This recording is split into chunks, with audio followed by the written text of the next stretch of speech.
आदर्श शिक्षण संस्थान की ओर से आयोजित ऑनलाइन शिक्षण में आप सभी भैया बहनों का हार्दिक स्वागत, अभिनंदन।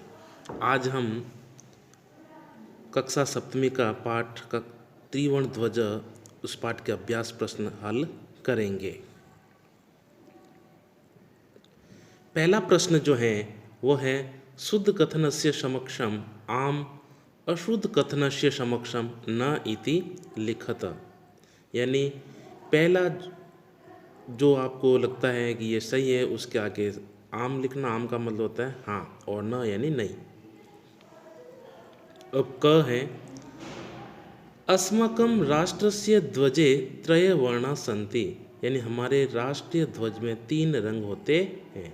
ये सही है, तो ये इसके आगे हम आम लिखेंगे।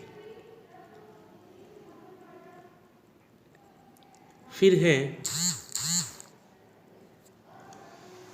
ध्वजे हरितवर्णः शांते प्रतीकः अस्ति। यानी ध्वज में हरा रंग जो है वह शांति का प्रतीक है। हमने पाठ पढ़ा है, इस पाठ के उसके पाठ में आया हुआ भी है। यानी हरा रंग जो है वो शांति का प्रतीक नहीं है, वो समृद्धि का प्रतीक है, तो यह नहीं आएगा, इसमें न आएगा। फिर है तीसरा ध्वजे केशरवर्णः शक्तया सूचकः अस्ति। ध्वजे केशरवर्णः शक्तयाः सूचकः अस्ति। यानी ध्वज में केसरिया वर्ण यानी केशर वर्ण यानी केसरिया वर्ण शक्तयाः यानी शक्ति का सूचक यानी सूचक अस्ति यानी है। बिल्कुल सही है, आम। फिर चौथा है चक्रे 30 अरा संति। यानी चक्र में 30 अरा का मतलब होता है तीर, संति यानी है। चक्र में 30 तीर हैं, नहीं, इसके अंदर 24 होते हैं। चक्रे फिर अंतिम है चक्रम प्रगते है द्योतकम। यानी चक्र जो है वो प्रकृति का सूचक है, यानी चक्र चलता रहता है, तो ये बिल्कुल सही है, तो यह आएगा आम। अगला प्रश्न जो है वह है अधोलिखितेषु पदेषु प्रयुक्ता विभक्ति वचन च लिखत।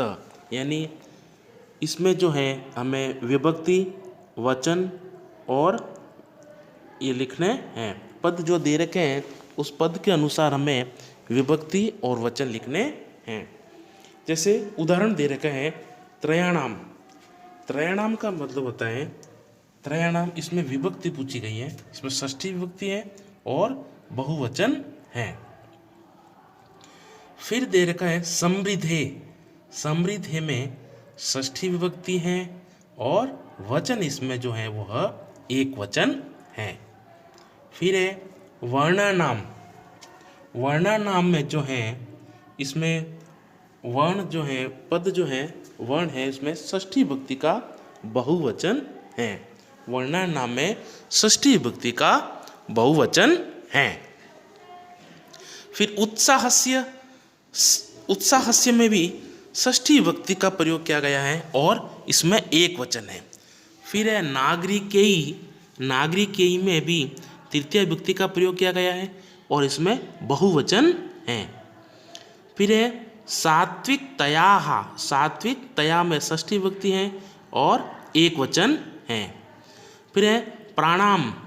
प्राणानाम। प्राणानाम में षष्ठी विभक्ति है और बहुवचन है। फिर है अंतिम जो है इसका है वो है सभायाम। सभायाम, इसमें सप्तमी विभक्ति है और एक वचन है। अब तीसरा प्रश्न जो है वो है एक पदेन उत्तरत। यानी ये जो हमारे सामने 4 प्रश्न दे रखे हैं, इन चारों प्रश्नों के उत्तर हमें एक पद में देने हैं। आपके सामने इसके उत्तर दे दिए जाएंगे, आप इसको पढ़ेंगे और अच्छी तरह से इसका उत्तर देंगे। पहला जो है वो है अस्माकं ध्वजे कति वर्णा सन्ति। यानी हमारे ध्वज में कितने वर्ण होते हैं? 3 होते हैं, त्रय हमने पढ़ा है। फिर बाद में दूसरा है वह है त्रिवर्णे ध्वजे शक्तया सूचक क वर्ण, यानी तिरंगे ध्वज में शक्ति का सूचक कौन सा वर्ण है। यानी तिरंगा जो है हमारा 3 रंग का, इसमें शक्ति का सूचक जो है वह कौन सा वर्ण है, तो वो है केशर वर्ण।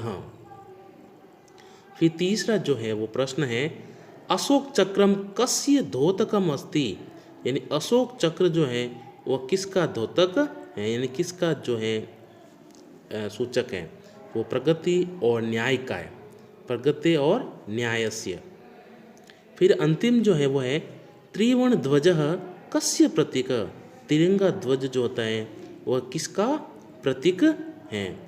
तिरंगा ध्वज हमारा जो राष्ट्रीय झंडा है तिरंगा, ये पूछा है भाई ये किसका प्रतीक है, तो ये है स्वाधीनताया राष्ट्र गौरवश्च, यानी स्वाधीनता का और राष्ट्र का गौरव का प्रतीक है। फिर चौथा प्रश्न जो है वह है एक वाक्य न उत्तर, यानी पहला एक पद में देना था, अब एक वाक्य में उत्तर देना है। 4 प्रश्न दिए गए। पहला जो है वह है अस्माकं ध्वजस्य श्वेत वर्ण कस्य सूचक अस्ति, यानी हमारे ध्वज का सफ़ेद वर्ण किसका सूचक है। वो है, इसका उत्तर होगा अस्माकं ध्वजस्य श्वेत वर्ण सत्यस्य सूचक अस्ति, यानी हमारा ध्वज जो है सफ़ेद वर्ण ये सत्य का सूचक है। यानी अस्माकं ध्वजस्य श्वेत वर्ण कस्य सूचक अस्ति, तो इसके जगह आ जाएगा कस्य की जगह आ जाएगा सत्यस्य सूचक अस्ति। फिर है अशोक स्तंभ कुत्र अस्ति, यानी अशोक स्तंभ कहाँ है, तो कुत्र की जगह पे आ जाएगा सारनाथे, यानी अशोक स्तंभ सारनाथ में है। फिर है त्रिवर्ण ध्वजस्य उत्तोलनम कदा भवति, यानी तिरंगा जो है ध्वज ये कब फहराया जाता है, तो इसका उत्तर होगा स्वतंत्रता दिवसे और गणतंत्र दिवसे, यानी त्रिवर्ण ध्वजस्य उत्तोलनम स्वतंत्रता दिवसे और गणतंत्र दिवसे च भवति, यानी तिरंगे का जो है हम एक तो 15 अगस्त को और 26 जनवरी को भी फहराते हैं। फिर है अशोक चक्रे कति अरा संति, यानी अशोक चक्र में कितने अरा यानी तीर संति यानी हैं, तो वो है अशोक चक्रे चतुर्विंशति अरा संति, यानी 24 तीर हैं। फिर अगला जो है प्रश्न वो है आपका 5वां प्रश्न, अधोलिखित वाक्येषु रेखांकित पदानि आधृत्य प्रश्न निर्माणम कुरुतः, यानी लिखे गए वाक्यों में रेखांकित पदों को आधार मानकर हमें प्रश्न निर्माण करना है। अब पहला जो है वो है अस्माकं त्रिवर्ण ध्वज विश्व विजयी भवेत। अब त्रिवर्ण ध्वज की जगह पर आ जाएगा कह, यानी अस्माकं क विश्व विजयी भवेत, यानी हमारा जो है कौन विश्व विजयी होगा, तो वो है तिरंगा कह। फिर है स्वधर्मात् प्रमादम वयम न कुर्यामः, स्वधर्मात् प्रमादम वयम न कुर्याम, तो प्रमादम की जगह जाएगा कम, में किम शब्द का प्रयोग किया गया है। फिर है एतत् सर्वम अस्माकं नेतॄणां सद्बुद्धेः शतफलम्, एतत् सर्वम अस्माकं नेतॄणां सद्बुद्धेः शतफलम्, तो सद्बुद्धेः की जगह पर जाएगा कस्याः। फिर अंतिम जो है वो है शत्रुणाम समक्षम विजय सुनिश्चितः भवेत्, शत्रुणाम समक्षम विजय सुनिश्चितः भवेत्, तो शत्रुणाम की जगह जाएगा केशाम। इसमें हमने देखा है कि किम शब्द का प्रयोग किया गया है, तो हम किम शब्द को अच्छी तरह से याद करेंगे। जिस प्रकार तत् शब्द है उसी प्रकार किम शब्द है, जैसे श तौते तो क कौ के, कम कौ कान, है ना, तम तौ तान, तो उसी प्रकार एक बार इन शब्दों को अगर हम अच्छी तरह से विभक्ति सहित अध्ययन करेंगे तो हमारा जो प्रश्न निर्माण संबंधी जो आते हैं सवाल हम अच्छी तरह से उसको कर लेंगे। इसमें किसी भी प्रकार की हमारी गलती होने की संभावना नहीं रहेगी, लेकिन हमें बस ये है कि किम शब्द हमें आने चाहिए, पुल्लिंग, स्त्रीलिंग और नपुंसकलिंग के रूप। अब जो है इसके 5 के बाद में हमारा 6ठा प्रश्न जो है वो है उदाहरण अनुसार न समुचिते ही पदे रिक्त स्थानानि पूर्यत, यानी उदाहरण के अनुसार हमें ये इसमें रिक्त स्थानों की पूर्ति करनी है। घटी, पट्टिका, अग्निशिखा, सभा, अहिंसा, सफलता, सूचिका, इसमें सारे पद जो हैं वह स्त्रीलिंग रूप की तरह दे रखे हैं। तो हम अगर हमें लता शब्द या रमा शब्द अगर हमें आते हैं तो हम इसको अच्छी तरह से कर सकते हैं। इसलिए हमें पहले लता शब्द, रमा शब्द, राम शब्द, ये शब्द रूपों की जानकारी हमें अच्छी तरह से होनी चाहिए। उसके अनुसार ही हम आगे जो है कर सकते हैं। जैसे आपके सामने स्क्रीन पे दे रखा है, लता शब्द जो है वो आपके सामने दे रखा है। लता, लते, लताहा, उसी प्रकार रमा, रमे, रमाहा, इस प्रकार के रूप चलते रहते हैं। तो अब देखो पट्टिका, तो पट्टिकाया, पट्टिकयोः, पट्टिकानाम, तो उसी प्रकार अग्निशिखायाम, अग्निशिखयोः, अग्निशिखासु। फिर है सभा शब्द की चतुर्थ विभक्ति सभायै, सभायाम, सभायः। उसी प्रकार अहिंसा शब्द की द्वितीय विभक्ति अहिंसाम, अहिंसे, अहिंसाः। फिर सफलता का पंचमी विभक्ति सफलतायाः, सफलताभ्याम, सफलताभ्यः। फिर सूचिका का तृतीय विभक्ति होगा सूचिकयाः, सूचिकया, सूचिकाभ्याम, सूचिकाभिः। अब सातवां प्रश्न जो है समुचित मेलन कृत्वा लिखत, यानी जो जिससे मिलान हो रहा है उसको हमें उसको मिलान करेंगे। केसर वर्ण, अब केसरिया रंग जो है वो किसका सूचक है?